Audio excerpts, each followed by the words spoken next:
In the 1930s, the Rothschild-Rockefeller Alliance, they began funding scientific studies to look at how musical frequencies can prepare the masses for war. And that's because they wanted to control people. They want that mind control programming. And so in 1938, there was a gentleman named Harold Burroughs Meyer, and he was a theatrical designer and a sound engineer. And he began developing techniques that would control the emotional response of audiences and to create mass hysteria. And so from there, you have this, this Rockefeller-Rothschild alliance. Not only were they looking at ways to steer the masses, but they wanted to change the standard tuning of A to 440 hertz. So in 1939, they began funding Joseph Goebbels, who was the Nazi propagandist.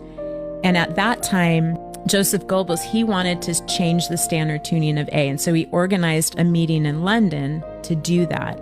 Now, up until that time, the standard tuning of A was set at 435 hertz, and that was from a conference in Vienna in 1889. But they wanted to shift it to 440 hertz. And so Radio Berlin approached the British Standard Association and asked if they would organize this conference in London, which was a total setup in which, the powers that be had control of what the outcome was going to be. And they didn't invite any of the French musicians because they were opposed to 440 hertz.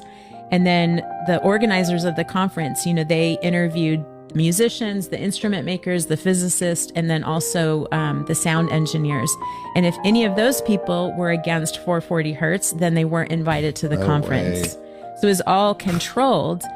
And, as a result, it's not surprising that the standard tuning of A was changed to 440 hertz. And that happened June 1939, just months before World War II broke out.